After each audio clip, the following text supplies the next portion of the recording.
Hello guys, সবাই কেমন আছেন? আশা করি অনেক অনেক ভালো আছেন। তো আজকে কোরবানির দিনে একদিনের কসার কাছে যাব আমরা। আমাদের সাথে আছে নেক্সট ভিডিওতে আকাশ চৌধুরী, যার কথা বললাম তার বাইক আছে।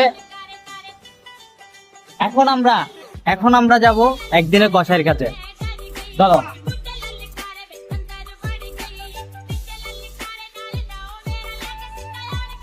হ্যালো গাইস, আমরা চলে আসছি এখন একদিনের কসাইদের কাছে। আমাদের সাথে তানজিম আছে।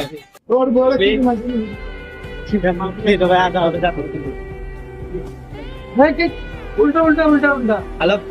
আমাদের আকাশ মাংস নিয়ে করে কারাকারি, সে নাকি কষাই।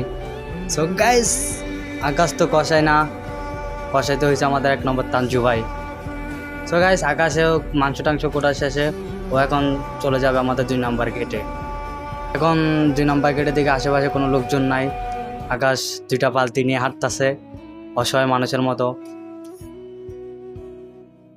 সো আমরা আবার চলে আসলাম সে আমাদের গরুর কাছে, হাম্বার কাছে। হাম্বাকে দিলাম জবাই করে।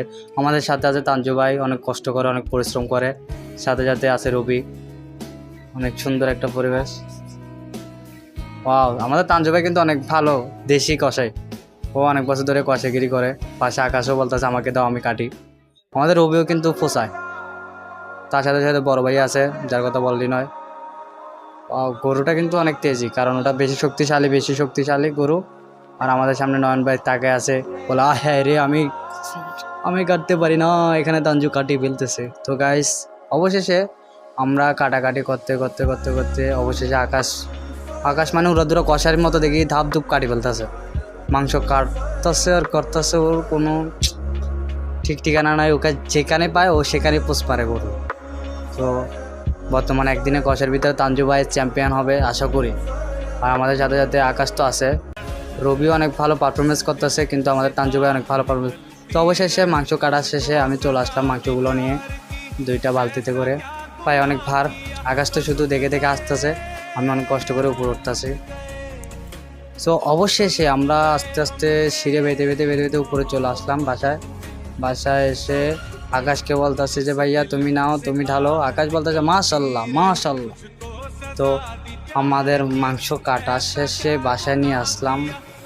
মানে এখন বর্তমানে আকাশ বলতেছে ভাইয়া আমার অনেক কষ্ট হচ্ছে, এখন আমি কি করবো? আকাশকে বলতে যাচ্ছে ঠিক আছে তুমি কিছু বসে জিরাও।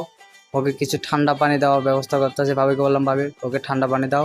ও ঠান্ডা পানি খাওয়ার পরে বলে যে গায়ে কি শক্তি, চলো গরু আরেকটা জবাই।